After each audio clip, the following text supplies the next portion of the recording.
Ahora sí, perdón. Estaba resolviendo dudas acá en la sala. Ya, partamos. Primero, como siempre, bueno, ¿me escuchan los que están en Zoom? ¿Me escuchan? Sí, profe. Sí, profe. Sí, ya, buenísimo. Primero, como siempre, temas logísticos. Recuerden que tienen hasta el domingo para entregar el trabajo parte 2. Yo honestamente les tengo mucha fe. Creo que después de la entrega uno siempre uno tiene mucho aprendizaje. Además me dijo Felipe que se había juntado como con 3 o 4 grupos. Eso les va a ayudar muchísimo para que ustedes tengan certeza de que les va a ir bien. Eh, Se los he comentado otras veces, Felipe le fue muy bien en ese trabajo, por lo tanto no debería haber ningún problema. Con eso deberían, si él les explica cómo se hace y ustedes se dedican a trabajar en lo que él les dice, les debería ir bastante bien. Se los digo con total sinceridad. Ese es el trabajo. Por otro lado está el control de ejercicios. Por otro lado está el control de ejercicios que tienen hasta el sábado, que doy 2 días más. Yo les recomiendo hacer las 3 ayudantías que vieron, ¿ya? Que fueron, ahí hay ejercicios duros a la vena de cómo va a ser el control de ejercicios. En el control de ejercicios 1 le fue bastante bien y yo creo que siempre la incertidumbre era un poquito más difícil, ahora debería ser más simple. En general en la segunda parte les va un poco mejor, es un poco más intuitiva. ¿Ya? Porque en la primera parte nos hemos dado cuenta que les complica un poquito esto de el KPM, la validez, los problemas, que sí, que no, etcétera, etcétera. Eso tiende a complicar un poquito más que estructura de capital, costo de capital, etcétera, etcétera. Tiende a ser un poquito más intuitivo. Entonces ya ahí les comenté el trabajo parte 2, el control de ejercicios parte 2, eh, controles de lectura no sé si quedan, parece que no. Queda Hoy uno, día, queda uno, les recomiendo siempre hacerlos. Son décimas que, por ejemplo, si en los controles tienen un 5 y un 5 podrían subir, no sé, 10, 12 décimas. Por lo tanto, les recomiendo mucho hacer los controles de lectura voluntarios. Y después de eso, que se termina esta semana, que ahí van a tener la gran mayoría entregado, les toca simplemente la prueba 2, que es en casi 2 semanas más. El 7, por lo tanto, todavía queda bastante tiempo. Ahora lo que yo siempre hago en la última clase es un pequeño resumen, ¿ya? Entonces vamos a tratar de ver rápidamente todas las PPT, en donde les voy a ir diciendo qué cosas son importantes. Yo me imagino que ya algo han estudiado, recuerden que este curso es principalmente teórico, son teorías financieras, eso es. Además, solo para que queden claritos con esto, tienen que tener muy, muy claro de que la parte cuantitativa de la prueba la pueden estudiar principalmente con el material de estudio, y en lo personal le pedí a Felipe que la próxima semana les haga 1 o 2 horarios de consulta en donde él lo resuelva. Y esos son ejercicios, entre no les digo, muy similares a la prueba. Y sin carrilearme, algunos hasta se repiten. Así que no deberían tener problemas siempre y cuando los resuelvan completos. Traten de hacerlo aunque no puedan, y después Felipe les va a avisar cuando los va a resolver él, y ahí deberían quedar más que bien para la prueba 2. ¿Ya? Hay 2 personas levantando la mano. Primero está Macarena y después Catalina. Macarena, dígame. sí, yo tengo dos preguntas. La primera es si es que esta prueba igual va a ser como la primera de que son más preguntas cualitativas que cuantitativas, o cómo va Sí, a funcionar. sí. Y de hecho, nosotros tenemos ganas de que sea más cargado para lo cualitativo. La primera como que fue un 60% cualitativo. Yo soy de la idea que debería ser por lo menos un 70-75% cualitativo. Ya.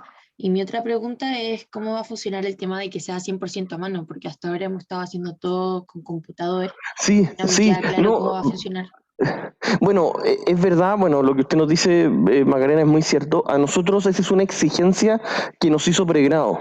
Por lo tanto, nosotros, bueno, de todas maneras, este curso, la dificultad algebraica, yo creo humildemente que no es tan alta, no es como hacer tablas de desarrollo de 50 periodos, es bajita. De todas maneras, lo pueden seguir teniendo como soporte en la sala.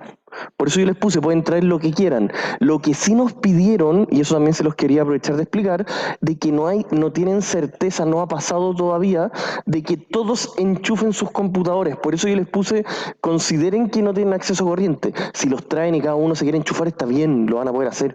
Ese no es el problema. El tema es que a lo mejor no alcanzan los enchufes o pasa algún tema de ese aspecto. Pero para su tranquilidad, Macarena, a mano no debería haber ningún problema.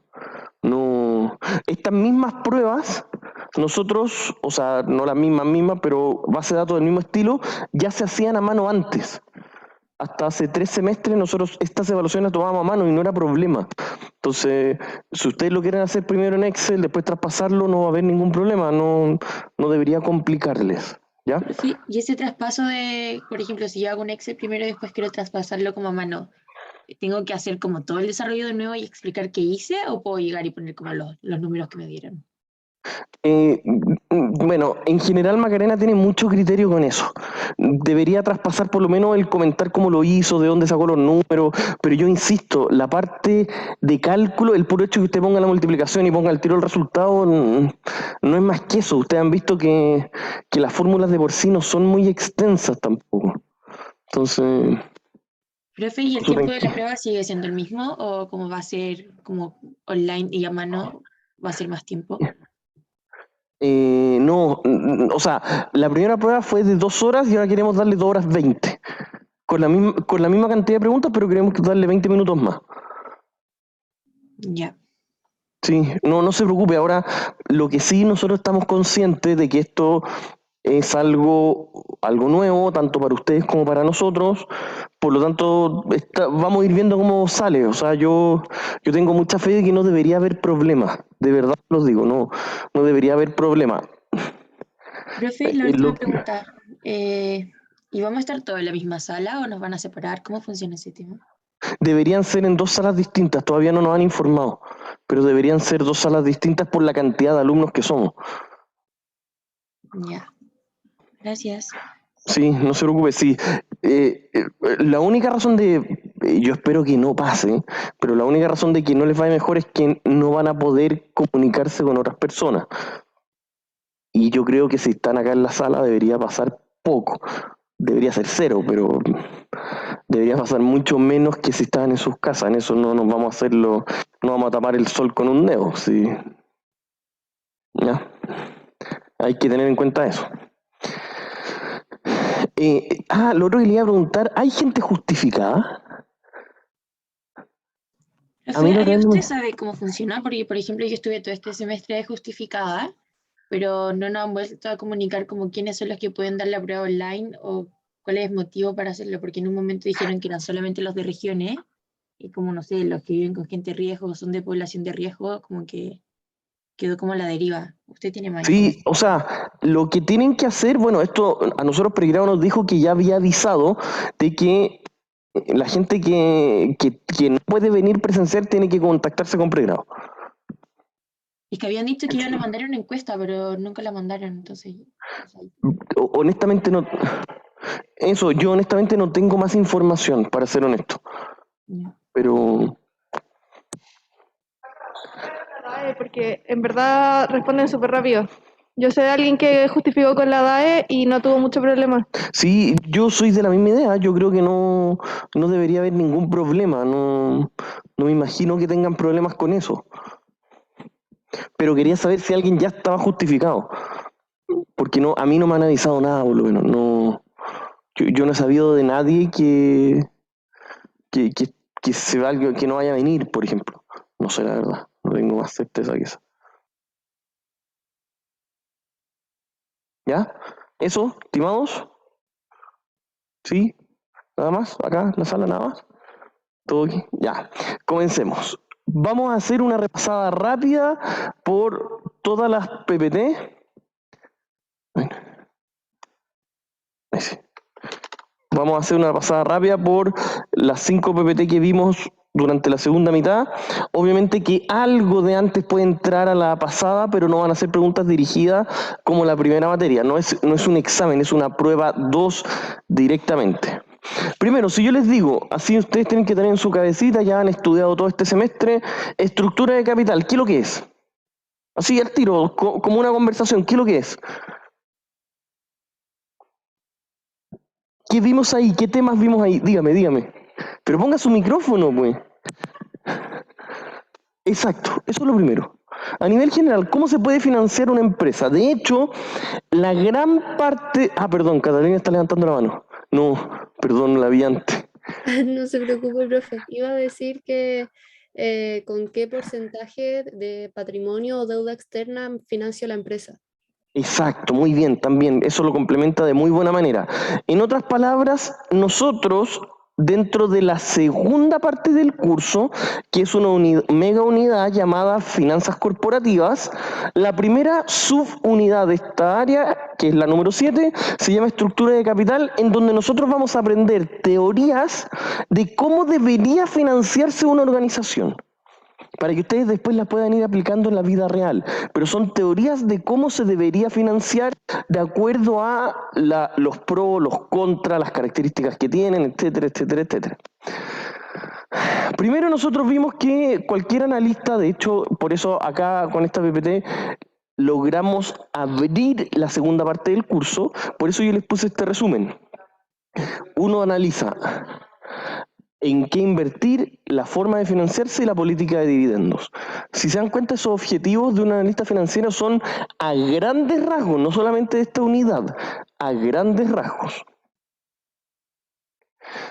Describir los distintos tipos de instrumentos para financiarse, entender cuál era la visión tradicional sobre el costo de financiamiento, comprender por qué estaba errada la visión tradicional y asimilar por qué el planteamiento de Moynihan Miller es un, comillas, golpe a la cátedra. ¿Cuál era la visión original? ¿Cuál era? ¿Cuál es la visión original de cómo se deberían endeudar las empresas?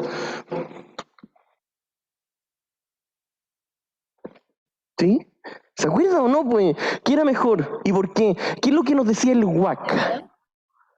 ¿Sí? ¿Qué cosa? Uy, no escuché. Paulín, sí, dígame. ¿Con deuda? Exacto. ¿Y por qué? ¿Cuál era la visión tradicional de la deuda? Por el escudo tributario. No, pues, esa era la visión que aprendimos después, Nicolás. Nosotros primero, la visión tradicional, es decir, oye, si el costo de la deuda es más barato que el costo del patrimonio, deberíamos siempre financiarnos más con deuda. Esa era la visión tradicional. Lo que nosotros después de esta unidad logramos aprender es que con Moynihan y Miller nos dimos cuenta, sí, es mejor tener más deuda, pero no porque el costo de la deuda sea más barato, sino que porque la deuda tiene un escudo tributario, que es lo que decía muy bien Nicolás. Ya, entonces nosotros vimos los instrumentos financieros, cómo se valorizan, cómo financian las empresas, existen los créditos bancarios, los créditos comunes, los leasing. Ahí vimos cosas súper interesantes, los bonos convertibles. Dígame.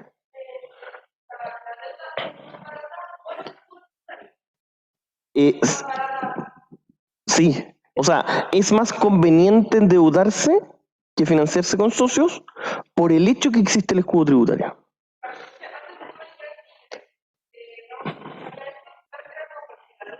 Porque la deuda era más barata, no se tenía en cuenta el escudo tributario, se decía, oye, como el KD es menor que el KE siempre, conviene más KD. Pero ¿qué fue lo que dijeron estos compadres? Se dieron cuenta y dijeron, no es por eso. Ellos dijeron de que por cada peso extra de deuda, ¿qué pasaba? Subía el valor del KE. Por lo tanto, se terminaba neutralizando ese costo más barato con el costo más caro del patrimonio. Por eso, ¿qué es lo que pasa en un mundo sin impuestos, sin escudo tributario? Exacto, muy bien. Es indiferente. Por lo tanto, en un mundo sin impuestos, ojo, en un mundo sin impuestos, al no existir el escudo tributario, era indiferente. Ahora, ¿quién me puede explicar por qué era indiferente? ¿Sí? ¿Por qué era indiferente, pues? Pero ponga su micrófono. No, porque no hay, pero el KD es más barato que el KE, po. Pero ponga su micrófono, sí, aparte. Sí, eso es. ¿Por qué? Dígame. Cada peso de deuda extra va siendo más riesgoso para el accionista. Entonces termina teniendo que aumentar su misma tasa. Exacto, bien, muy bien, perfecto. Esa es la explicación. Eso fue lo que pasó con M&M.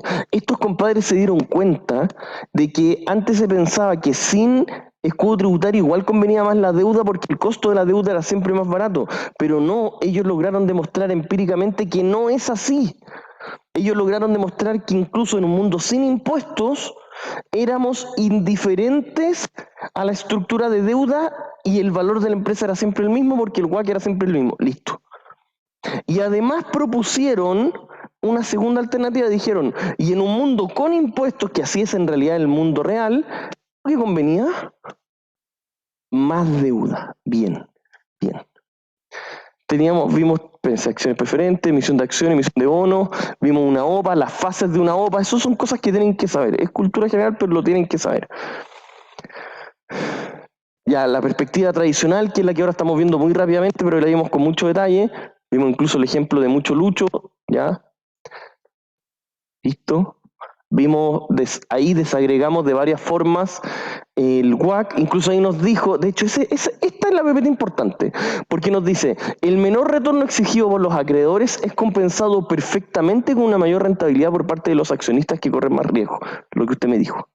Ahí está, ahí. Esta diapositiva es clave. ¿Y por qué dice Moilian y Miller en 1958? Porque es un mundo sin impuestos. ¿Ya? Después, ¿qué sucede entonces cuando existen impuestos? Ahí, no, ahí estos compadres rayaron la cancha y dijeron, no vos compadre. Aquí va a existir algo llamado escudo tributario, lo que nos va a mover totalmente la aguja. Porque ellos dijeron, mira, el mundo cambia no porque el costo de la deuda sea más barato, sino que si yo necesito flujos para financiar un proyecto, ojo, si necesito flujos para financiar un proyecto, yo prefiero pagarle a alguien que va a hacer que yo pague menos impuestos. Listo, corta. Eso fue la gran conclusión. Y para eso nosotros incluso calculamos algebraicamente ahí, calculamos el valor de ese ahorro. ¿Ya? Esto, otro punto. Sí, ahora los tengo que disparar simplemente algunos tips. Esto lo tienen que saber. O al menos tenerlo impreso y tener los cálculos. Anoten eso. Los supuestos de Moilian y Miller.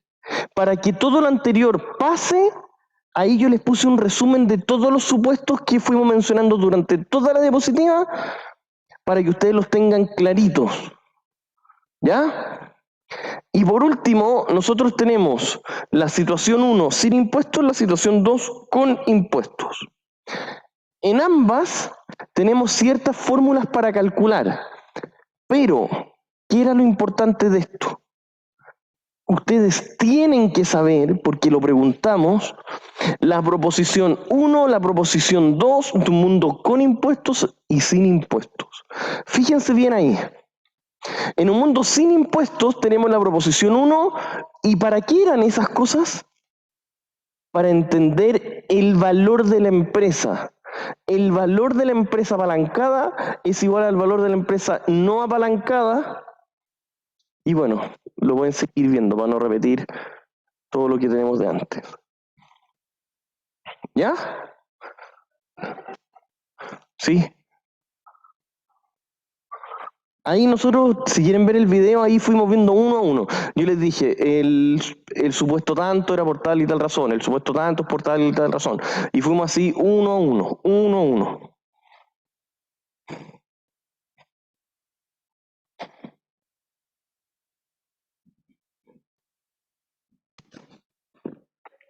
¿Estamos?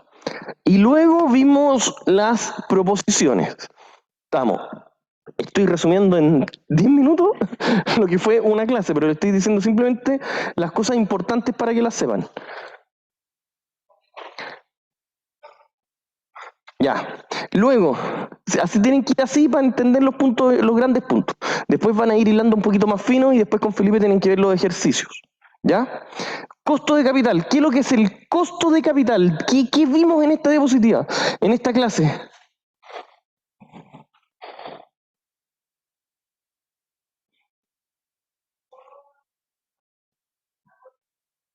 Ya, ¿y por qué se llama esta diapositiva costo de capital? Ya, pues, ¿por qué? Porque aprendimos que no solamente hay que ver la estructura, sino que el valor al cual nos vamos a financiar. Entonces, primero, aprendimos a calcular el costo, ojo, de endeudarse, que era la diferencia entre el riesgo operacional y el riesgo financiero. ¿Quién me puede decir algo de eso, de esa afirmación? ¿Riesgo operacional, riesgo financiero? ¿Qué? Ya pues, ¿no se acuerdan?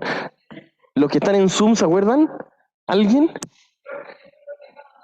El riesgo financiero sí aumenta con la estructura de financiamiento. Exacto, exacto. ¿Y el riesgo operacional, podemos hacer algo nosotros con el riesgo operacional? Exactamente, bien, ya ahí se están soltando un poquito más. Ya, después nosotros fuimos al siguiente punto, comprender la similitud entre la tasa de descuento, el retorno esperado y la rentabilidad exigida, y vimos por qué se asimilan. Después integrar la idea del KPM con el costo de financiamiento y entender el porqué del valor que agrega financiarse con deuda. Profe, Dígame. disculpe, es que no se escuchó lo que dijeron las compañeras antes. Por si lo Ah, puede no, repetir. ya, era de que diferenciar el riesgo operacional del riesgo financiero. ¿Ves? Sí, no se puede, tiene que poner su micrófono. ¿Sí? Ah, ya, ahora sí, ya. El riesgo operativo no cambia con la estructura de capital y el riesgo de financiamiento sí aumenta con la estructura de financiamiento. Exactamente, eso es clave, porque ahí nosotros empezamos a desglosar el riesgo. Nosotros nos empezamos a dar cuenta y decir, a ver, espérate un poquito. ¿El riesgo de la operación de la empresa, podemos hacer algo nosotros? No. Pero el riesgo financiero sí, y lo podemos cuantificar. Por eso esta diapositiva se llama costo de capital. ¿Ya? Luego, nosotros empezamos a decir, ya, tenemos que, nuestra premisa base es que en un mundo con impuestos, que así es como se mueve el mundo en realidad, con impuestos, dijimos que nos teníamos que endeudar ¿cuánto? Según Emilia, pero ponga su micrófono, pues. No. Sí. ¿Cuánto? Se supone que deberíamos tener mucha deuda porque es más barata. Porque es No más todos tienen conveniente. mucha Exacto. deuda. A nivel de teoría es lo mejor. ¿No es cierto? Pero ¿qué es lo que nosotros aprendimos acá?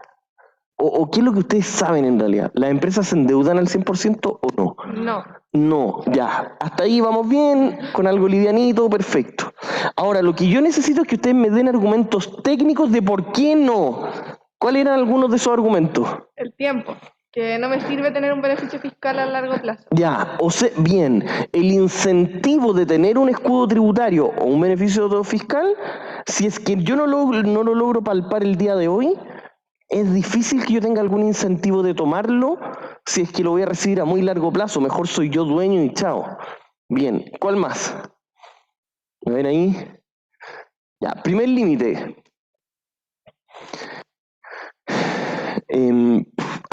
Que sí, ya, perfecto. El primer límite es que muchas veces el proyecto genera cierta cantidad de flujo, pero a lo mejor si el flujo del proyecto no alcanza para pagar al menos los intereses, el proyecto no va a ser viable. Ojo, o sea, hay un tema práctico acá. ¿Y por qué cuando yo les digo que tiene que pagar al menos los intereses y no pagar la cuota completa? ¿Por qué uno dice eso?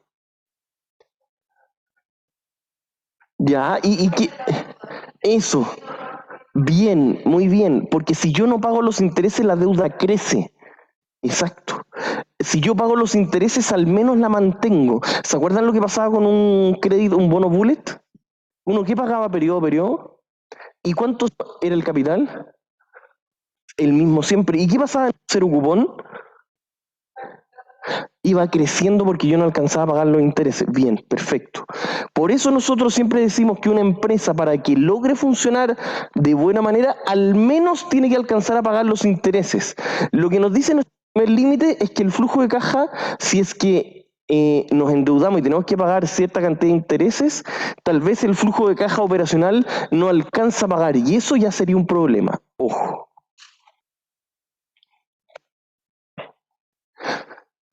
El segundo que nosotros vimos, el segundo era de que si es que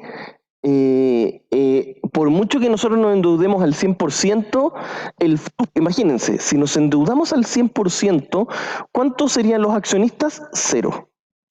¿No es cierto? Pero ¿qué pasa si el flujo de caja da 1000 y yo tengo que pagar en todo, en intereses, deuda y todo, tengo que pagar 800? ¿Nos va a quedar igual liquidez? ¿Y esa liquidez de quién va a ser? ¿De nadie? No, va a ser de los accionistas. Por lo tanto, hay un límite también teórico. Bien, muy bien. Luego nosotros empezamos a calcular técnicamente el costo de capital. Y para poder calcularlo, nosotros lo separamos en, si no me equivoco, eran 5 tipos de riesgo que puede correr una inversión. Si me preguntan, ¿lo tienen que saber? Sí, lo tienen que saber. Los 5 tipos de riesgo que puede correr una inversión: 1, el operacional. Ese no tiene nada que ver con nosotros. Es el riesgo que va a correr a todo evento por el hecho de estar en algún rubro. Listo. 2, el financiero. ¿Cuál era el financiero? Ya, exactamente. El financiero tiene que ver con la probabilidad de que se endeude expuesto a cierta posibilidad de no pago. Por eso nosotros vemos la diapositiva que puede existir una imposibilidad o un default. Bien. 3, riesgo de iliquidez. Este riesgo de iliquidez no tiene que ver con la posibilidad de pagarse o no pagarse, sino que tiene que ver con la posibilidad de que yo, que tengo un activo o adquirí una deuda, el no poder venderla nuevamente en el mercado. Si yo me quedo con una deuda y tengo un instrumento financiero que en el mercado se transa muy poco, voy a tener un lastre en el cual no me voy a poder deshacer de él. Eso es el riesgo de iliquidez.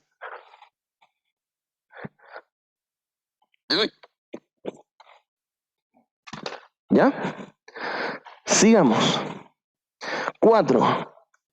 El riesgo de tipo de cambio y el riesgo soberano son los menos utilizados. Bueno, en realidad el de iliquidez también. Nosotros principalmente en las pruebas preguntamos de los dos primeros. El riesgo operacional o el riesgo financiero. Lo separamos en esos dos. Pero existen otros 3. El de iliquidez, que les acabo de explicar, y el de tipo de cambio y el de el riesgo país. El del tipo de cambio, efectivamente, si nosotros tenemos ciertas inversiones que generan flujos en una moneda distinta a la casa matriz, existe un riesgo. No digo que sea malo o bueno, sino que simplemente está expuesto a un riesgo. Esa cuestión es re importante. Ahora que estaba pensando, había ciertas preguntas que decían de eso, de que si está expuesto es lo mismo que sea más riesgoso, o que por el hecho de estar más expuesto al tipo de cambio era necesariamente más riesgoso. No necesariamente. Que esté más expuesto simplemente que hay más riesgo, no que va a ser peor. Y por último, el riesgo país, que eso es como, podríamos decir, la situación del entorno. Si un país está viviendo turbulencias y donde se generen esos flujos, ojo, donde se generan esos flujos es un país que no es tan estable, que está, por ejemplo, viviendo elecciones presidenciales, por dar un ejemplo, va a ser un país que va a tener más riesgo y menos controlado los flujos futuros. Ya, estamos claros. A lo menos, como les digo, lo tienen que saber. Listo. Sigamos. Ahí. Ya. ¿Por qué en la práctica la rentabilidad, la tasa de descuento y el retorno esperado eran lo mismo? Eso lo tienen que saber. Así se los digo al tiro. ¿Por qué? Porque todos se basan en el riesgo de la empresa. La rentabilidad exigida, la tasa de descuento y el retorno esperado, todos se basan en el riesgo de los flujos de la empresa. Por eso, si bien cada uno significan distintas cosas, todos confluyen a que vayan a lo mismo. ¿Ya? Sigamos. Ya, ahí está. Nosotros además nos dimos cuenta, ojo, como ya habíamos visto para la prueba 1, que existía un sistema de KPM. ¿Qué es lo que era el KPM? ¿Qué es lo que era? Sí, sí, es verdad, pero en palabras, con sus palabras, ¿qué es lo que era?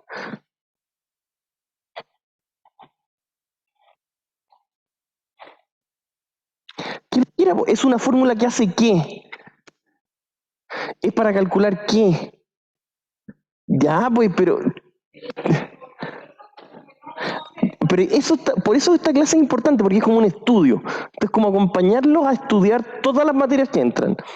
El KPM es una fórmula que predice retornos. Eso es. Por eso es R, D, R, A, R, E, etcétera, etcétera, etcétera. Predice retornos. Es para que yo les pueda decir a ustedes, bueno, esto lo vimos un poquito más en la primera parte del curso, pero nosotros nos dimos cuenta en la primera parte de que para poder predecir, ¿yo qué les dije? ¿Se acuerdan o no? Para poder predecir retornos yo les dije, miren, primero hay que tomar todos los retornos históricos, sacar una pendiente, y esa pendiente de los retornos históricos, ¿cómo se iba a llamar acá? Tiene una letra griega metida allá adentro, beta. Eso ya es tuyo. ¿Ya? Entonces, el beta era la esencia, porque el retorno de mercado y la tasa libre de riesgo, que de hecho ustedes lo tuvieron que calcular en el trabajo, que espero que les haya servido, sinceramente espero que les haya servido, ¿qué fue lo que pasó? Esas dependen de cada mercado en el lugar donde se está transando el activo. Bien, lo que hay que calcular específicamente es el beta. El beta es el que contiene información histórica de esa acción o de ese activo. ¿Y qué información histórica tiene? Bueno, eso ya no, para no meternos tanto para atrás, nosotros vimos que estaba la varianza, la covarianza, etcétera, etcétera, etcétera, con una fórmula en la cual había que calcular la pendiente. Ya, eso fue un pequeño resumen de lo que era el KPM. Pero el KPM, ahora que ya sabemos cómo se utiliza, para qué se utiliza, aquí nosotros empezamos a decir, oye, y si utilizamos la misma lógica, porque es otra fórmula, pero la misma lógica del KPM para predecir los retornos de una empresa sin deuda, de una empresa con deuda y de una empresa que está intermedio, es decir, con solamente deuda. Uy, mira, y ahí se tomó el trabajo de M&M, se siguió avanzando y se lograron mezclar y aparecieron esas cosas. ¿Y cuál fue la gran conclusión? Y esto se lo digo así de sincero. La gran conclusión fue de que vamos a poder calcular un beta apalancado y un beta desapalancado. ¿Estamos? Y para eso, ya en resumidas cuentas, una fórmula de cómo el beta L es igual al beta U, y esa fórmula es la que hay que aplicar siempre. Y lo vieron con Felipe, lo vieron en ayudantía. Siempre hay que hacer eso. Es decir, por eso cuando ustedes yo les doy, miren, esta es una empresa, ¿qué es lo primero que hay que hacer? Desapalancarla. Para tener, ¿qué cosa? El beta U. Y una vez que tienen ahí el beta U, van a poder volver a calcular el beta L, pero con otra estructura de deuda. Eso es lo importante. Eso es lo que ustedes tienen que saber hacer. Si ustedes me dicen, ¿sé eso? Bien. Si no lo sé, tienen tiempo, pero tienen que ejecutar cuanto antes. ¿Estamos? Eso me van siguiendo cuando les digo eso, ¿no? ¿Sí? Ah, ya. Los que están en Zoom me van siguiendo, ¿no? ¿Sí? Sí, profe. ¿Sí? Ya, vamos que se puede. Vamos que se puede. Ya.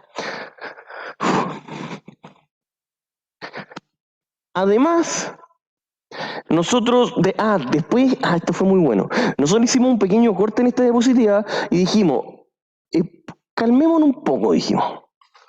Vamos a calmarnos. Vamos a asumir que el riesgo del equity de los accionistas es igual a la tasa libre de riesgo más un premio por riesgo, pero dividido en dos. Uno que es netamente financiero y otro que es netamente operativo. Eso es. Esa fórmula es importante. No es tan importante como la anterior, pero igual es importante que la sepan. ¿Ya? Y... ¿dónde quiero llegar ahí? Ahí está. Ahí estarían todo el desglose de cómo se volvería a calcular el WACC, es decir, el costo de capital promedio ponderado, pero con el riesgo del activo total, separando toda la información extra dependiendo de la estructura de deuda. Si ustedes me dicen, profesor, ¿y para qué vemos eso? Es para calcular el costo de que se financie la empresa con distintas estructuras de deuda. Por eso, si se dan cuenta y lo miran, son casi todas D partido E, eso es deuda, equity, deuda partida equity, con otra estructura, con otra pasiva, con otra que no, etcétera, etcétera. Esa es la lógica de esto. ¿Ya? ¿Estamos? Ahí hicimos una repasada y les dije los puntos que tienen que saber, así de concreto. Ya, pasemos a la siguiente, yo creo que vamos a alcanzar una más y dejamos las últimas dos para la vuelta.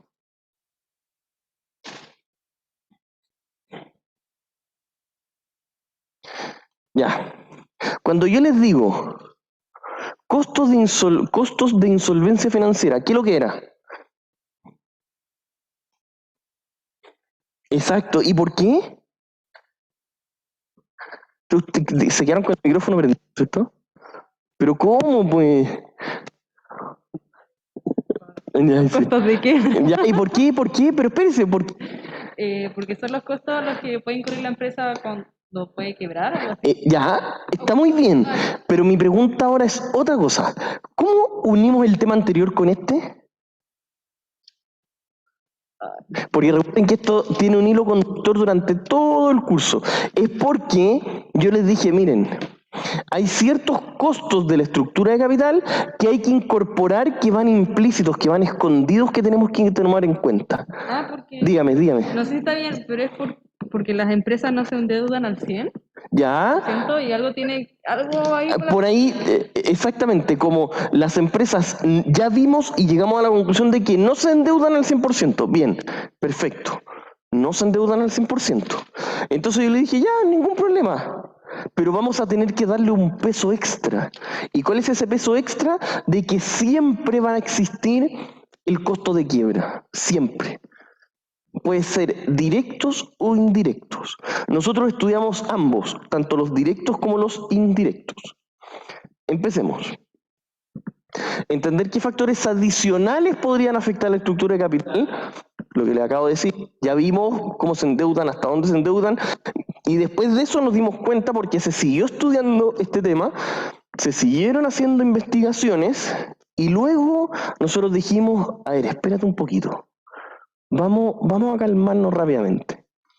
¿Y qué otra cosa podría afectar el costo de capital? Es lo último importante que puede afectar el costo de capital. ¿Qué es lo que es? El costo de insolvencia. ¿Ya? Además, comprender qué son los costos o las dificultades financieras, identificar situaciones donde los administradores no maximizan la riqueza. ¿Qué es lo que era esto? Costo de agencia, muy bien. ¿Te quedaron con el micrófono? Vamos que si es mejor, así más rápido. Si está haciendo muy rápido esto, muy ágil. Ya. Entonces, las conclusiones de M&M me parecían fantásticas, perfectas, pero lamentablemente nosotros nos dimos cuenta que en la práctica no era verdad. En este curso tienen que aprender, tienen que ver por qué esas teorías algunas veces no se aplican. Bien. Es claro ver que si propusimos desde un principio que RD supera RA, evidente, se está destruyendo valor, al contrario que dicen M, ya esa cuestión. Ya aquí. Dificultades financieras. Las dificultades financieras nosotros las separamos en dos, los costos de quiebra y los costos de agencia. ¿Por qué es tan importante estudiar esta cuestión? ¿Por qué? Porque para nosotros poder calcular, ojo, para nosotros poder calcular cuánto cuesta financiarse, ya vimos todo el espectro amplio de en qué había que fijarse. Lo único que nos queda son los costos de quiebra, que tenemos que incluirlo en el... y los costos de agencia. En resumidas cuentas, ¿qué es lo que eran los costos de agencia? Cuando no todos trabajan por el mismo lado. Exacto, de hecho yo iba a decir el mismo ejemplo, cuando no están empujando hacia el mismo lado y la empresa que tiene teóricamente, así como algebraicamente, podría tener cierta valorización, tiene un poco menos porque algunos tiran para atrás. ¿Y por qué tiran para atrás? Porque los incentivos están mal puestos. Yo soy de la idea de que las personas, los gerentes o ejecutivos, a veces no dan su 100% porque los incentivos están mal puestos. Y esos son los costos de agencia. ¿Y cuáles son los típicos costos de agencia? De que, por ejemplo, a los gerentes se les da un bono por el valor esperado. Y puede que el valor esperado se cumpla si es que toman un riesgo absurdamente alto. Y tienen, oye, mira, tengo un proyecto que en el caso que sea exitoso va a rentar tremendamente alto. ¿Ya? Partamos por lo primero. Segundo párrafo. Los costos son aquellos desembolsos o pérdidas efectivamente relacionadas con la posibilidad de quiebra y nosotros distinguimos en este ramo dos. Directos e indirectos. ¿Alguien se acuerda cuál eran los directos y los indirectos? Al tiro. ¿Quién se acuerda? Los directos son los que se pueden medir. ¿Ya? Los indirectos son los que han ido afectando como aunque no hayan necesariamente. ¿Ya? Bien. ¿Ustedes sí? Todos aparecen cuando la quiebra ya se consume. Exactamente.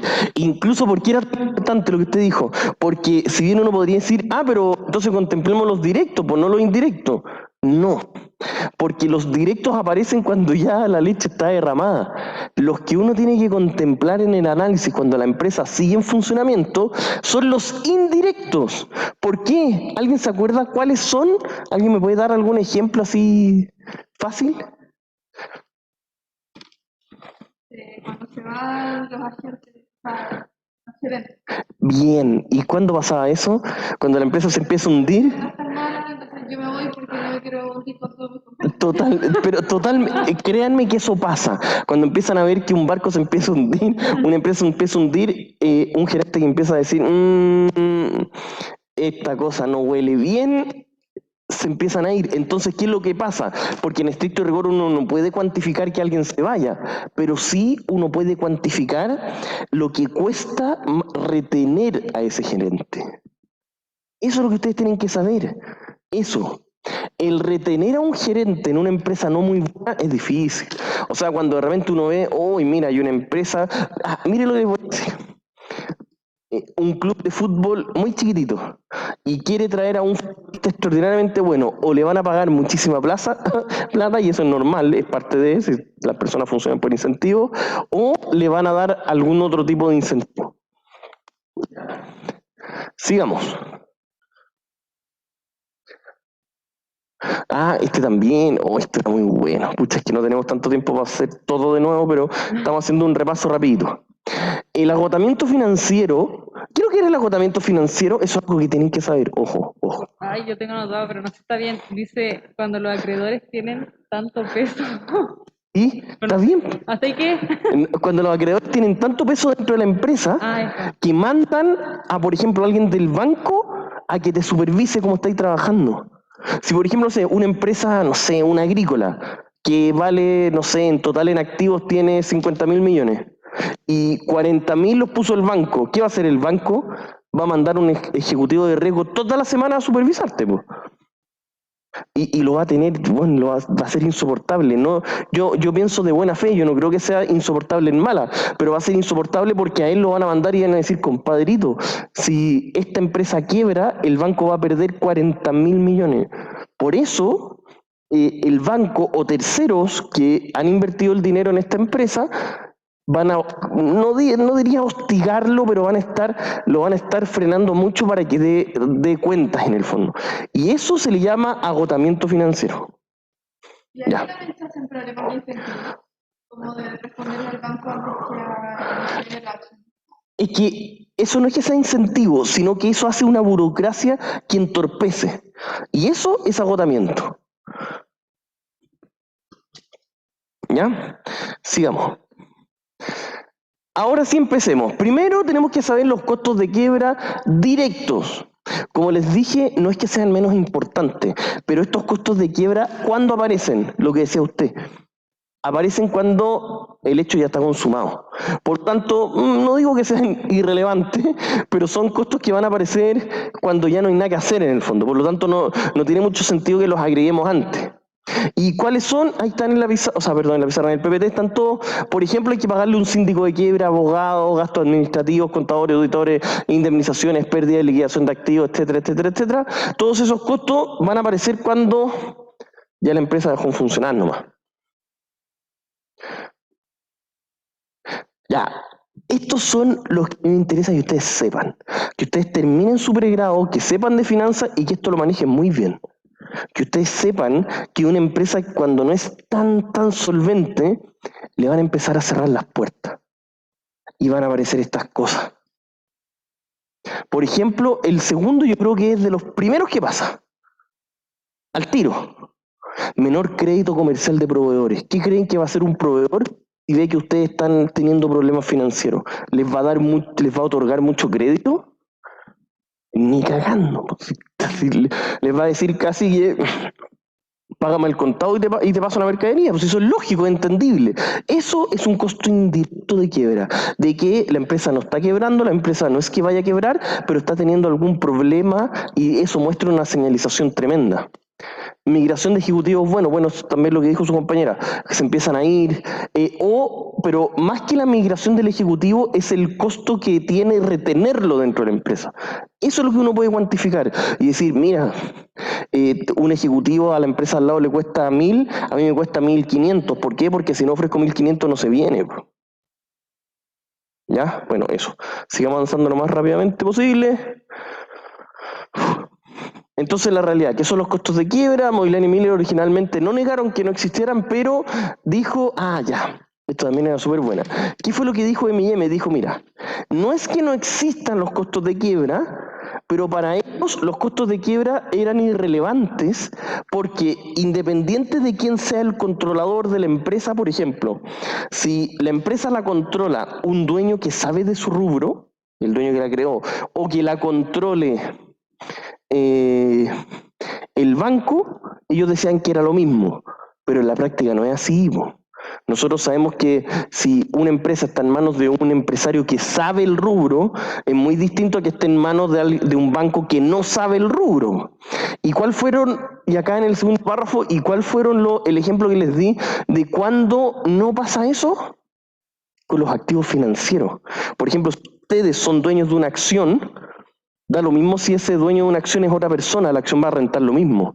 Pero si ustedes son dueños de una empresa operativa en donde tienen que interferir, es muy distinto a que sea dueño de una persona que no sabe y ustedes sí saben. Ya, sigamos. A ver ahí. Ya. Aquí, segunda patita. Y ahora sí, con esto terminamos para no saturarlo. Nosotros vimos además los costos de agencia, ¿no es cierto? Los costos de agencias podían darse, ya dijimos, de hecho su compañera acá también lo dijo, de que es cuando no todos reman para el mismo lado. Pero ese que no todos reman para el mismo lado en general son choques de poder entre ciertas entidades. Por ejemplo, los tres que dicen ahí. Accionistas y acreedores, por ejemplo, entre los dueños y los que han prestado plata. Accionistas y acreedores, ellos pueden estar tirando para distintos lados. Entre los accionistas, que son los dueños, y los ejecutivos, es en realidad de los que más pasa, cuando los ejecutivos no tienen los mismos incentivos, sino que, ahora, no es que se lleven mal, pero un ejecutivo va a tener sobre la mesa dos proyectos, el proyecto A y el proyecto B. Y si él sabe que para los dueños es mejor el proyecto A, pero para él es mejor hacer el proyecto B porque se va a ganar un mejor bono, el incentivo significa que no están alineados, eso tienen que saber.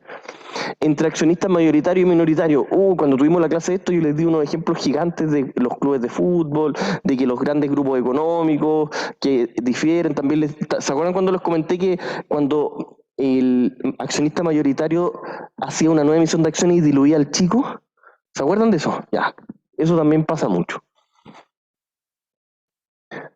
Nosotros nos vamos a centrar principalmente en el primero, cuando se tienen diferencias entre los dueños y los que prestaron plata.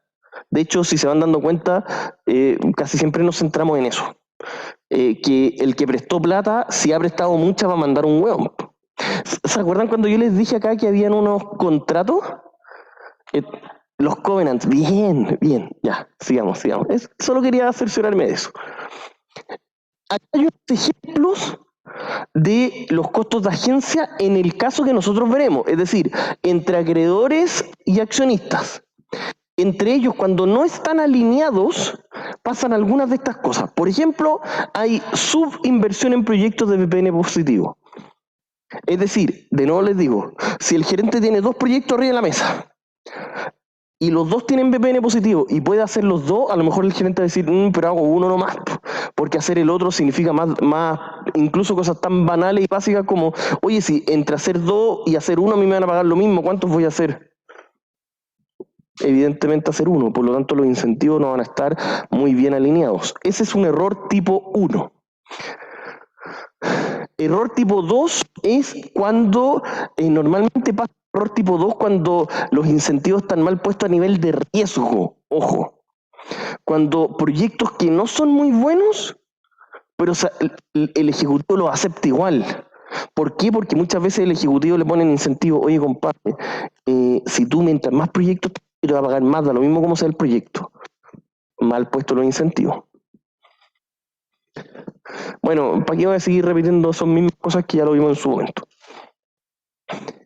Ya, cuando existen algunas asimetrías de información, podía pasar algo que se llama monitoreo delegado. ¿Quién se acuerda de eso?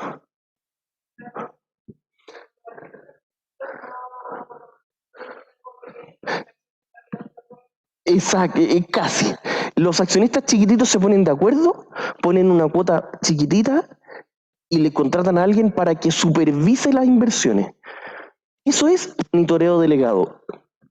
¿Ya? Cuando varios chicos, una persona sola no tiene la plata para contratar a alguien, pero si se juntan todos y contratan a uno solo, que solo uno rinda cuentas, pasa. ¿Saben cómo pasa en la vida real eso? Cuando se contratan auditoras.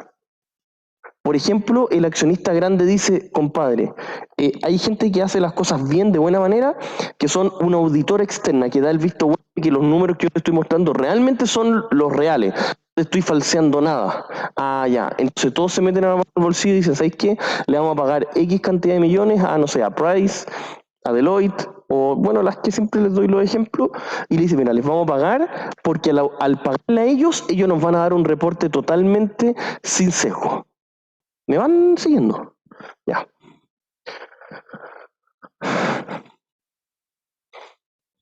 Ya, si quieren, lo dejamos hasta acá. Ya, a las 5, porque sé que estoy súper rápido, están anotando, pero ya. Pasemos 20 minutitos a las 5, ojalá a las 5, y como siempre yo trato de terminar un poquito antes, pero que estemos de 5 a 6, matando esta diapositiva más las 2 siguientes. Las 2 siguientes son más cortitas. Entonces deberíamos terminar, si Dios quiere, un poquito antes, ¿ya? Así que lo dejamos hasta acá por mientras.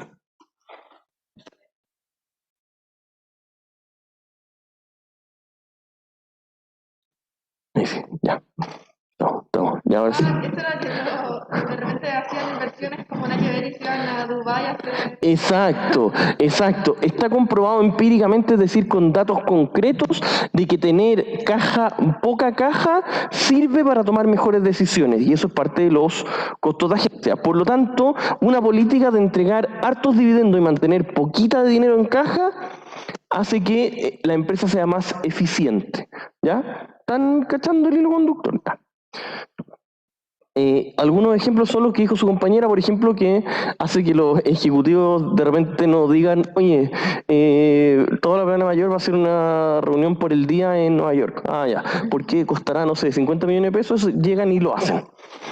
Ese tipo de cosas se evitan cuando hay poca caja, o al menos una caja justa, no poca, pero justa. ¿Ya? Sigamos, ya. Algunos covenants más comunes, esto lo tienen que saber. Yo les he dicho todo lo que tienen que saber, se lo he dicho.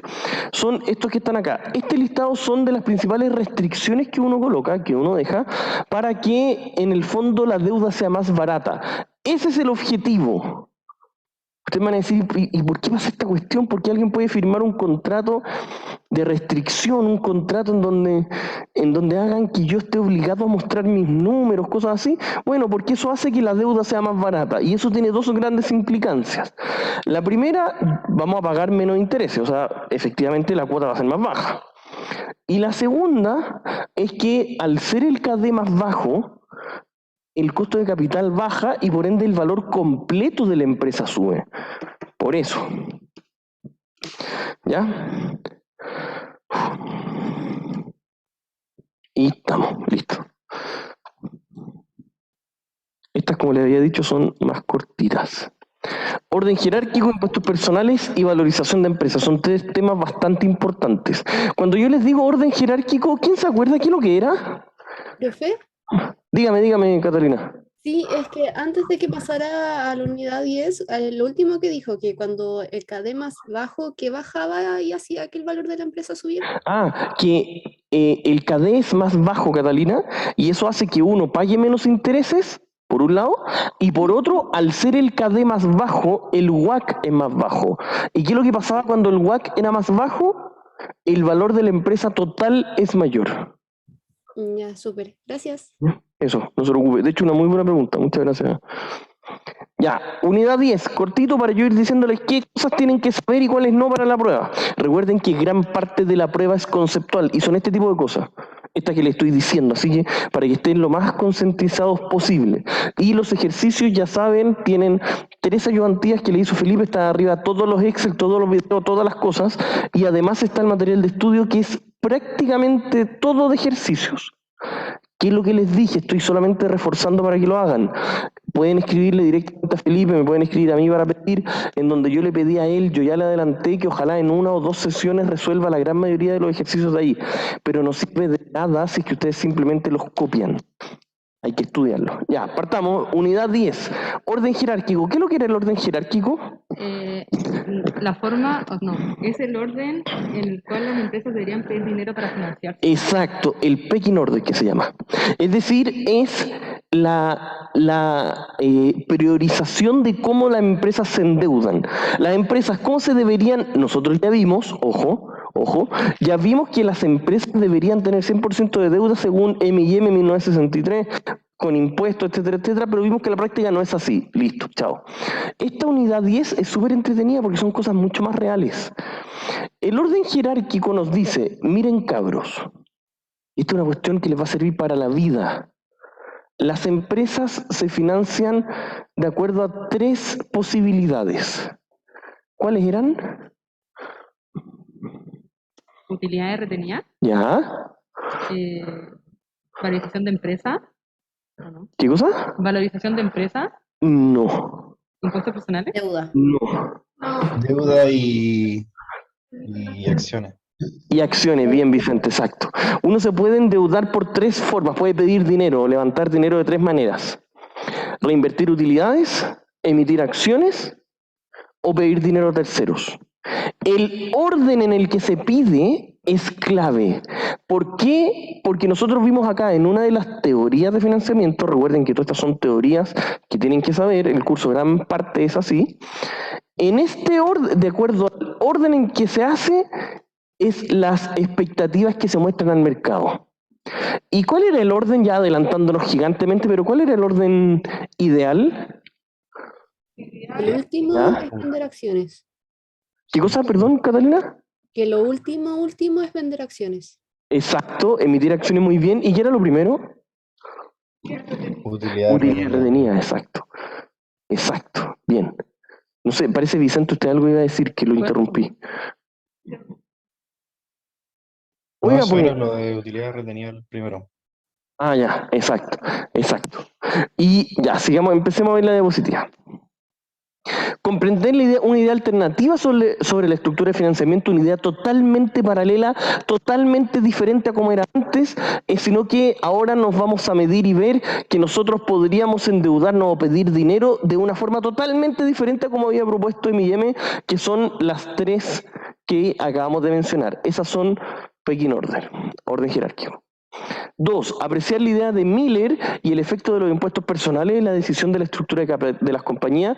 Esa cuestión es clave. ¿Por qué? ¿Qué es lo que nos decía Miller de eso? ¿En dónde afectaban los impuestos personales? ¿Qué? Ya en los retiros. En Chile no, ¿y por qué? O sea, no es que no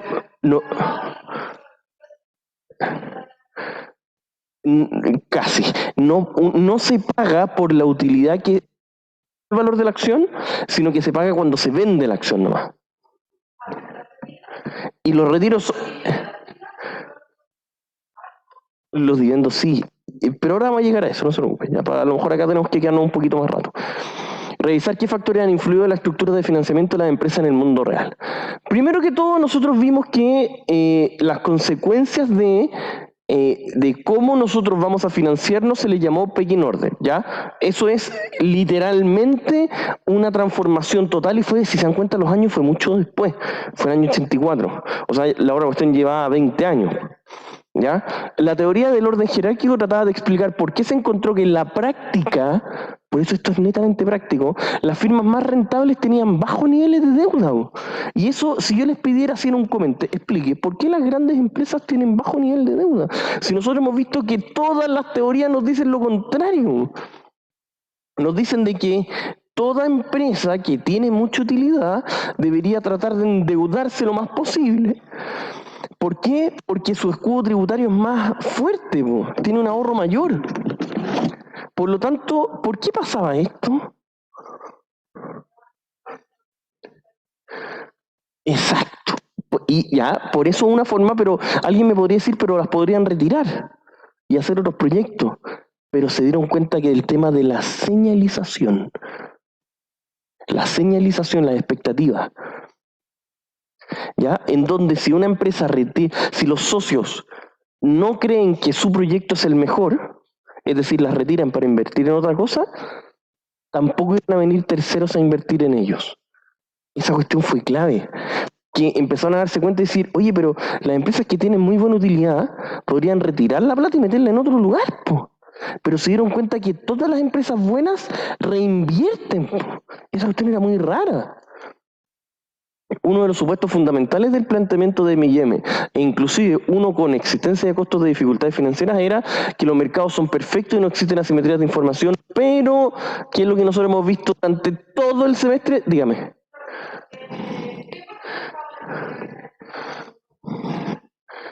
Casi nada. Generalmente en Estados Unidos las grandes empresas retiran cero.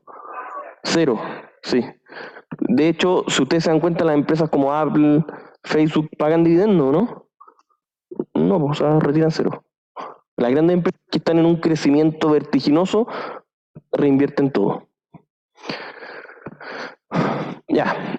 Lo anterior no es así, ya que existen personas ligadas a la firma y personas ajenas que poseen distintos niveles de información. O sea, primero que todo, nosotros empezamos a adentrarnos y en esta diapositiva voy a ir un poquito más lento, porque es más corta, pero tenemos que ir un poquito más lento porque ya caché que ¿para qué vamos a seguir? Entonces, pero bueno, lo primero que nosotros teníamos que saber es que los distintos niveles de información eran súper importantes. ¿Y esto por qué se daba? Porque una empresa de afuera puede ver los números, sí, pero no puede ver el ambiente laboral, no puede ver la productividad interna, no puede ver si es que hay huelga, no puede ver si hay sindicatos. Hay mucha información que no te la entregan los números.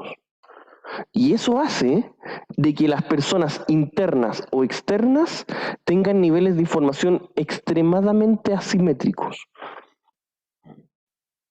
¿Qué tiene que ver lo anterior con las fuentes de financiamiento? Todo, ya que cada vez que una firma emita acciones a los inversionistas ajenos, pensarán que se las están vendiendo porque están a un precio superior a su valor fundamental y castigarán el valor de ellas. Esa cuestión es clave. Porque ambas partes quieren generar transacciones con BPN positivo, etcétera. Ya, esa cuestión. Por lo tanto, esto, a todos los que me estén escuchando, si quieren imprimir una diapositiva, es esta. Yo se lo he dicho súper puntualmente. Debido a esto, la empresa tendrá un orden jerárquico de financiamiento en el que privilegiará las fuentes de capital internas a las externas de la siguiente forma. 1. Utilidades retenidas. 2. Pedir a terceros. Y 3. Una emisión de acciones. Cuando las empresas hacen emisión de acciones, dos alternativas. Cuando están desesperados y no tienen otra opción, y las van a emitir a un valor bajísimo, esa es una opción, que es cuando están más desesperados.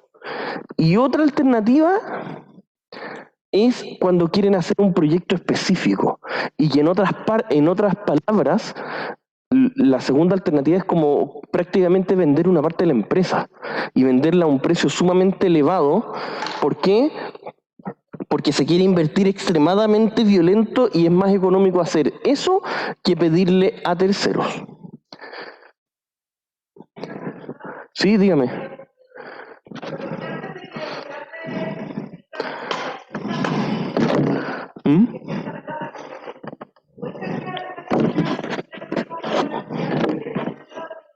Sí, ahora, en todos los países se está tratando de normar para que eso no pase, pero eso siempre ha pasado. Sí, Tomás, perdón, usted está levantando la mano. Profe, es que tenía una duda. Que yo pensaba que en la emisión de acciones era cuando quería unirse con un socio estratégico y pensaba que la de emitir deuda era cuando ya estaban desesperados. O sea, esa era la señal. Perdón, pero no entendí cuál es la pregunta. Es que no sé si estoy bien con eso. No sé si la emisión de acciones, como que no quedé bien claro, es cuando se quiere aliar con un socio estratégico y la emisión de deuda es cuando en el fondo están como un poco más desesperados por financiamiento. No, ya, ahora lo entendí. La emisión de deuda es cuando ya me consumí todas las utilidades retenidas. Incluso, Tomás, me atrevería a decir que la emisión de deuda no es tan mal visto. Para nada. De hecho, se dice de que primero se consumieron todas las utilidades retenidas, ahora están pidiendo dinero, es como el paso lógico siguiente. Lo que más duele o lo que es más mal visto siempre es la emisión de acciones. Siempre. E incluso esa emisión de acciones, por eso yo les explicaba, ¿cuándo se genera la emisión de acciones? Cuando están o muy desesperados o que lo están haciendo por una razón estratégica. Ya, gracias. ¿Ya? ¿Eso sí, Tomás? Ya, buenísimo. No, bien.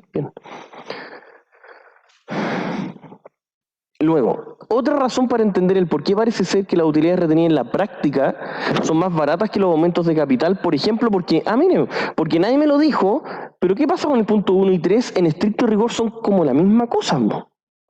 Porque el 3, en estricto rigor, siempre se le da preferencia a que los mismos socios reinviertan. Pero hay una diferencia a nivel de costo, que son los costos de flotación. ¿Cuáles eran esos? Exacto, muy bien. Lo que cuesta que las acciones sean emitidas. Uno siempre tiene que pagarle un fee a la empresa que los transa, hay que pagarle un monto a la mesa de dinero, hay que pagarle un monto a quien la está comprando. Es una locura. O sea, siempre emitir acciones es un desangramiento muy grande. Ya, después, aquí. Este era el segundo punto que nosotros no lo vimos tan a profundidad, pero igual es relevante. Es bastante relevante, que tiene que ver con la forma de valorizar empresas en la vida real. Nosotros hasta ahora, oigan, ya pues. Nosotros al día de hoy, ¿cómo hemos valorizado empresas? Tienen su micrófono, ¿no es cierto? Tienen su Con micrófono. el valor presente de los flujos de caja. Exactamente, muy bien, Tomás. ¿Ustedes acá? ¿Sí? ¿Escucharon? Ya. El valor presente de los flujos de caja, listo. Pero ¿qué es lo que yo les dije en esta clase? Que eso es muy básico. O sea, no digo que se olviden de lo que vimos en Finanza 1, pero eso que vimos en Finanza 1 era un modelo extremadamente simple para lo que es la vida real. La vida real es bastante más complejo y, por ejemplo, tienen que ver todas esas cosas que están ahí. Al valorizar uno tiene que tener en cuenta eso, el costo de financiamiento explícito, costo de dificultades financieras, señalización financiera, simetría de información, naturaleza de los activos, clasificación de riesgo, etcétera, etcétera. ¿Qué pasa si una empresa, por ejemplo, puede tener unos flujos súper buenos, pero tiene un riesgo gigante? Eso no lo incorporamos en ninguna parte. Nosotros incorporamos para traer a valor presente solamente el WACC. A lo mejor se financiaba barato, relativamente barato, pero tiene un riesgo de mercado gigante. Si es que ese riesgo no está incorporado en la tasa de descuento, nosotros tenemos que incorporarlo de alguna manera castigando el precio. ¿Ya? Y por último de esta diapositiva, y vamos a pasar después a derivados, que espero no sea tan larga, nosotros encontramos en ese momento que existían valor de caja libre traído por el WACC. Eso es lo que siempre vimos, para que se hagan la idea. Luego nosotros vimos el mismo valor de caja libre, pero valor presente ajustado. ¿Qué es lo que era el valor presente ajustado? Varios me lo dijeron la vez pasada, por lo menos unos 2. ¿Qué es lo que era? Que no todo se trae a la misma tasa. Porque el WACC, ¿qué es lo que asumía? Que todos los flujos se traen a la misma tasa, ¿sí o no? ¿Sí o no? ¿Sí? ¿Sí? Ya. Entonces, el WACC asume que todos se traen a la misma tasa, pero el valor presente ajustado asume que no todas se traen a la misma tasa, que unos flujos son más riesgosos que otros, lo cual a mí me hace bastante sentido. Y por último, el flujo de caja para el accionista por su costo de capital propio, es decir, traer a valor presente el flujo de caja que es capaz de generar el puro accionista, es decir, los dividendos, y ya no se trae valor presente con el WACC, sino que se trae con el puro CAE. Y eso va a depender de cuál uso, de cuál es el proyecto, como para quién lo quiero valorizar, por así decirlo. Sí, o más que para eso, es para saber, es dependiendo de la información que uno tenga, porque el WACC se ocupa por un tema de simplicidad. Si en estricto rigor el valor presente ajustado siempre es mejor, siempre y cuando yo tenga la información. Por ejemplo, la otra vez estábamos revisando, esta es una cuestión súper interna, pero estábamos revisando los casos del CFA. Ustedes saben lo que es el CFA, ¿o no? El CFA Challenge es como el CFA es como un grado académico financieramente hablando, es un examen, es como dar la PSU, pero financiera. Y en Chile, bueno, en realidad en todo el mundo, se hacen como una competencia CFA, que hay que valorizar una empresa, literalmente eso. Que eso es en el fondo es la esencia de las finanzas, valorizar. Y se hace una competencia en donde se elige un grupo de cada universidad, compiten, es hoy día, de hecho era ahora a las 4. Y bueno, Felipe, nuestro ayudante, es uno de los integrantes del grupo de la Adolfo Ibáñez. Para que se hagan la idea, de los últimos 15 años, la Adolfo ha ganado como 12. O por lo menos unos 10. Una locura. A nuestra universidad le va muy bien, principalmente por la formación del magíster. Y el equipo de Chile siempre va a competir a Nueva York con la semifinal, y si ganan, si no me equivoco, 2 grupos de Chile, han pasado a la final que se hace después. Pero bueno, estamos revisando unos casos en donde nosotros veíamos que uno de los casos, estábamos apoyando al equipo nuestro, y hacer el valor presente ajustado, el costo de lo tedioso que era calcular una tasa por cada uno, no sumaba prácticamente nada y se llegaba casi a la misma conclusión. Por lo tanto, eso es fundamental, el saber, el WACC es extremadamente simple, pero el resultado final es generalmente muy certero para la decisión que uno quiere tomar. Por lo tanto, si ustedes me dicen cuál se usa en cada caso, en general se ocupa el primero, con el WACC, porque es muy difícil que cambie. O sea, uno tendría que tener mucha información para que el valor presente ajustado realmente se utilice. Pero, por ejemplo, ahora que ya vamos a tener periodo de elecciones y como que sí o sí hay... Totalmente. ¿Podríamos usar el flujo de caja, o sea, el valor presente ajustado? Totalmente, sí. El accionista, que es como que mide... Es que el del accionista, no es que no sean comparables, pero son objetivos distintos. Los dos primeros uno puede calcular directamente el valor de la empresa, que está bien, y uno con ese lo trae, por ejemplo, a valor ajustado, que como usted lo dice, que es muy cierto. Cuando estamos en un escenario con mucha incertidumbre, podríamos tener una tasa de descuento distinta para los primeros 2 años y una un poco menor para los siguientes 10. Eso sería, racionalmente hablando, muy correcto. Y otra, el flujo de caja al accionista, es cuando uno tiene mucha certeza de los dividendos que paga la empresa. Y hay uno... ¿Ah? Última pregunta. Dígame, si para eso estamos. ¿Y cómo uno podría usar el flujo de caja al accionista con esas empresas que no pagan dividendos? ¿No se puede? No se podría. Entonces, simplemente no. Y ahí No, habría que tomar, no sería viable. ¿Qué cosa? y ahí habría que tomar otra de las alternativas. Otra de las alternativas para poder valorizar la empresa. Se hace así, se los digo muy transparentemente. Esa es la esencia, eso es como todo lo que uno puede aprender de finanzas, a nivel general, a nivel macro. Ya, estamos. Pasemos ahora a lo último, que son... Uy.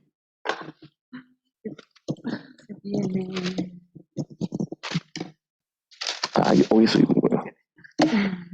Bien.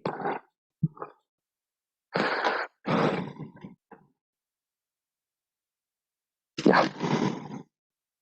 Ahí. Primero, nosotros en esta unidad que fue la semana pasada, no, la antepasada, porque la semana pasada tuvieron ejercicios con Felipe, les comenté qué es lo que era un derivado financiero. ¿Qué es lo que es un derivado financiero? Esto, para que se hagan la idea, es como, hasta lo anterior a esto, es como la primera capa de todas las finanzas, lo que ustedes han visto en todo pregrado. La segunda capa de profundidad de las finanzas parte con derivados, que es cuando ya empezamos a aplicar cosas distintas en este idioma diferente llamado finanzas. ¿Qué es lo que eran los derivados financieros? Yo lo que puse fue como, es un contrato que depende sobre otro activo y que Ya. deriva de otro activo, algo así. Ya, pero en parte sí, es un contrato que hace referencia a otro activo, y ese otro activo se llama activo subyacente. Y este contrato, dependiendo de la forma, las características que tenga, es el nombre que va a tener. Nosotros, ¿cuántos tipos de derivados vimos? Nosotros vimos solamente los más básicos, los más simples. ¿Cuál? Los 3, exacto. Muy bien. Nosotros vimos 3 tipos de derivados. Y esos 3 tipos de derivados, en estricto rigor, como les dije, estamos como en la segunda capa de profundidad de las finanzas, en la cual ya estamos empezando a crear cosas nuevas. ¿Ya? Sigamos. Entender qué es un derivado y qué lo diferencia de un activo, comillas, normal.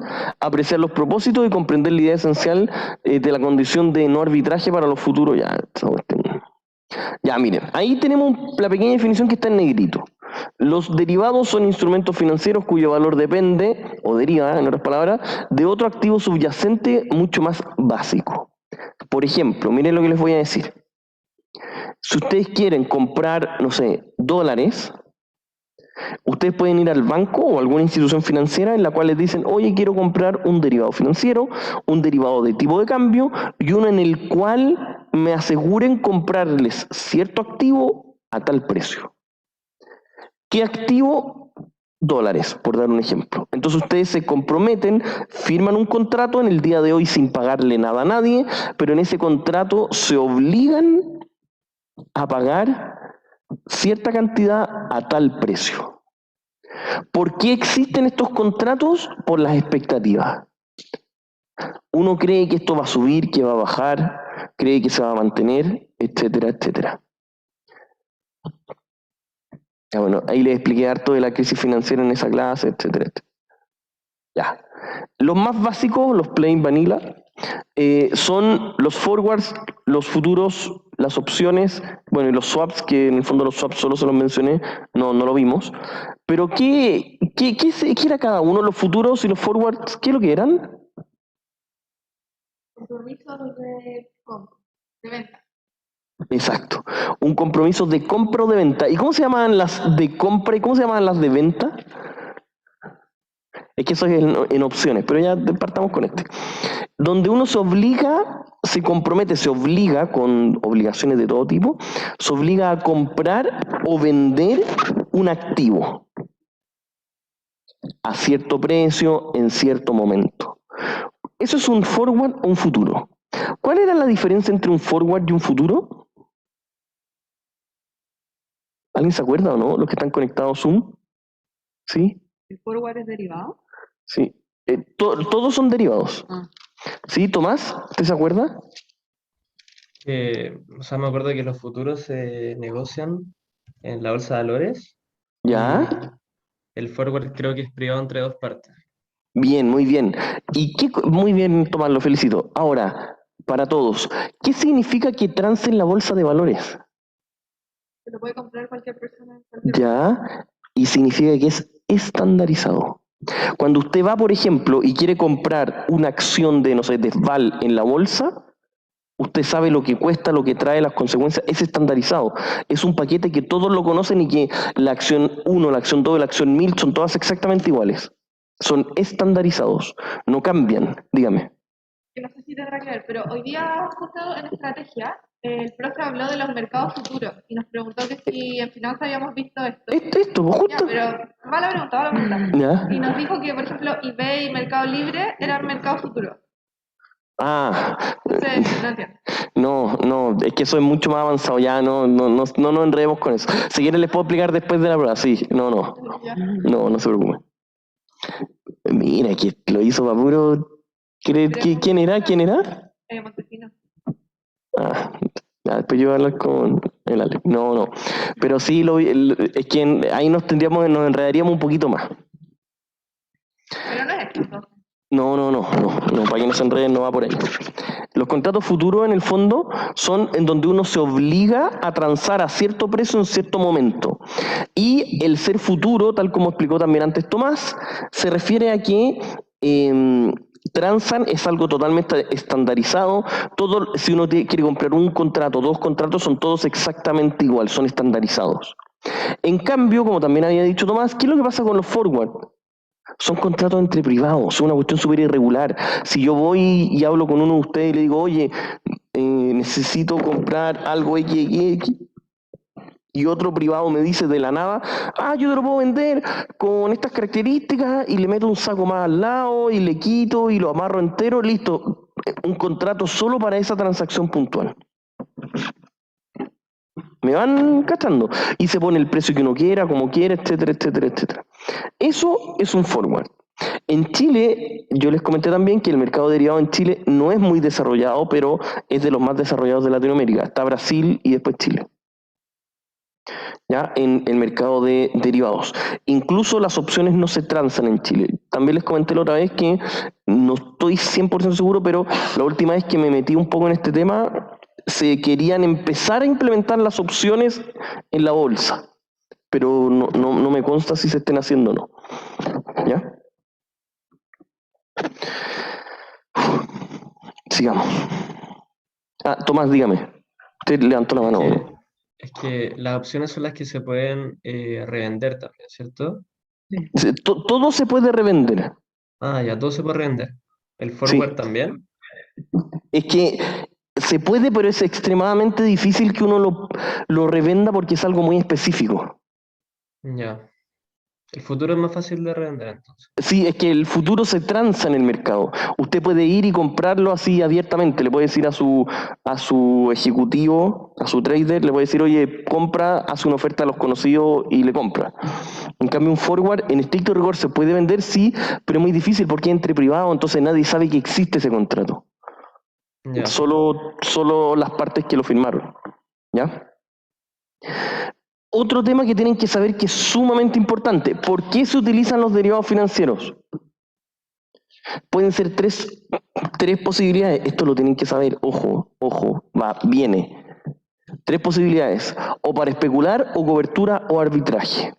Para especular es cuando alguien lo quiere comprar única y exclusivamente porque tiene una visión, una idea de que va a variar el precio. Entonces uno dice, mira, me están diciendo que lo compre en un año más en 1000 y yo sé que en un año más va a estar en el mercado a 1500. Yo lo compro en 1000 y ese mismo día lo vendo en el mercado a 1500. Eso es especular, no tengo certeza, estoy especulando. 2, cuando es cobertura. La cobertura nace cuando uno tiene una necesidad de algo en un momento futuro. Por ejemplo, para que vayan tomando nota, si ustedes tienen que, me da la impresión que les debo haber dado el mismo ejemplo antes, ustedes importan un producto, ¿ya? Se lo tienen que pagar al chino, ¿no es cierto? Piden un crédito en dólares para pagarle al chino y ustedes lo venden y van a recibir esa plata en 6 meses más. En 6 meses van a tener que comprar dólares y pagar esa deuda. pero yo en 6 meses no sé en cuánto va a estar el tipo de cambio. Por lo tanto, yo lo voy a hacer como cobertura. Yo me voy a obligar a comprarlo en tanto, da lo mismo cuánto valga en el mercado. Yo me voy a obligar a comprarlo a cierto precio para yo tener la certeza de que estoy costeando bien mis productos. Listo, cobertura. Da lo mismo si después bajó, subió, da lo mismo. Lo hice con el objetivo de cobertura. Y arbitraje es lo que menos se da y cada vez se va dando menos porque los mercados son muy desarrollados, pero es cuando hay una opción de ganar sin invertir nada. Ganar a todo evento. Eso es arbitraje. ¿Ya? ¿Van cachando los que están conectados? ¿Van siguiéndome o no? ¿Sí? ¿No? ¿Sí? Ya, buenísimo. Ya, a ver. Ahí. Ya. Esa fórmula que está ahí, ¿qué creen que es eso? Miren, el F mayúscula es el valor que uno va a pagar por el activo. F mayúscula. El S0 es el activo subyacente al momento de hoy. ¿Cuánto debería pagar uno por el mismo activo en un año más? Esto se los digo como intuitivamente. Si ustedes saben que ustedes se obligan a comprar, no sé, el maíz en un año más y saben que hoy vale 1000 la onza, estoy inventando totalmente los datos. ¿Cuánto debería comprarlo yo? Debería ser más caro el otro año. Debería ser más caro. ¿Y cuánto más caro? Equivale a lo mismo que llevarlo a valor futuro a la tasa libre de riesgo. Si a mí me ofrecen un futuro, comprarlo más barato que ese valor, yo debería comprarlo. ¿Me van siguiendo? Esa es la forma por eso la fórmula que está ahí es S por 1 más RF elevado a la cantidad de tiempo, o al N que lo hemos visto nosotros. Así es como, de hecho, así es como se valorizan los futuros. Ya lo mismo pasa al otro lado. Las diferencias entre el futuro y el forward es privado entre dos partes, se negocia en una bolsa de valores del otro, no es estandarizado el forward, de hecho, como les dije, uno puede redactar lo que quiera, en cambio el futuro no, el futuro viene estandarizado todo, y si uno quiere un futuro de esa unidad, quiere 2, quiere 10, los que quiera. Tiene una fecha de entrega específica, diversas fechas, bueno, ya lo pueden revisar después. Y quiero llegar a las opciones. Bueno, ahí está cómo se valoriza, que ya se los dije. Ahí está. Las opciones. Esto es un poquito más entretenido. Las opciones financieras son del mismo estilo que lo anterior, pero, ojo, uno no se obliga a comprar o vender. Uno paga por tener el derecho de comprar o vender. Por lo tanto, primera gran diferencia para que lo anoten. La primera gran diferencia entre el futuro forward versus las opciones es que el futuro y el forward uno pagaba por firmar el contrato, ¿o no? ¿Sí o no, pues? No, uno paga por lo que va a comprar. Exactamente, muy bien, muy bien. Uno no paga por comprar uno no paga por firmar el contrato. Uno lo firma sin pagar nada y al momento del vencimiento tiene que ejercerlo, ahí paga.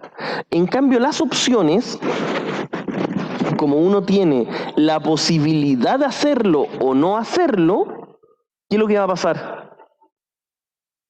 Uno paga por tener esa opción.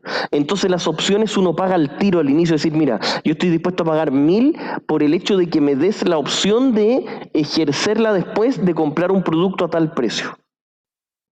Acá nosotros vamos a tener,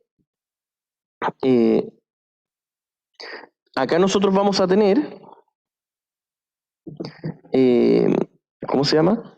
Vamos a tener opciones que te obligan una opción a que tú compres o una opción a que tú vendas. Las opciones de compra se les llaman call, así como llamada. Ahí está, así como call de llamada. Y las opciones de venta se les llama put. ¿Estamos? Eso en el fondo es nomenclatura. Otra pregunta, es un poco tonto. Pero si yo me comprometo, o sea, si yo firmo una opción, yo soy la que quiere comprar. No entiendo, como que están como de los dos lados. Hay opción de compra, hay una opción para que yo lo compre o hay una opción para que yo lo venda o hay un Yo o- lo compro, alguien me lo tiene que alguien se Sí. tiene que comprometer a vendérmelo. sí, Pero no deberíamos firmar un call y un put. no, O la otra persona que se comprometa a vendérmelo. no, tal cual. Hay opciones, es que es una muy buena su pregunta, porque eso es de las cosas que más complican a los alumnos.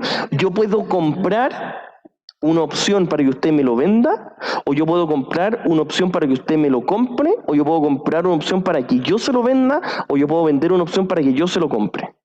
Están todas las posibilidades, es muy bueno, ahí se van a volver locos un poco cuando estén en finanzas, y hay un ramo completo de esto, para que se hagan la idea. Pero es extraordinario, es extraordinario. Ah, ya entendí. O sea, pero yo podría decir como que la Celine me lo venda a mí, pero sin yo tener que ponerle uno de que yo sí o sí se lo voy a comprar. Exactamente, tal cual. Y por último, con esto cerramos. Existen opciones que son americanas, europeas, asiáticas y con nombres más raros. Yo cada vez que me meto o que hablo con compañeros, tienen que pensar que yo estudié el magíster de finanzas, por lo tanto tengo amigos que se dedican a finanzas. Me dicen que ahora hay nombres más raros, que cada vez el mercado financiero siempre se va desarrollando más, se va desarrollando más, se va desarrollando más, van quedando cosas obsoletas, etcétera, etcétera. Las principales son las americanas y las europeas porque muchos años fueron las únicas que existieron. Lo importante es que, Tomás, dígame.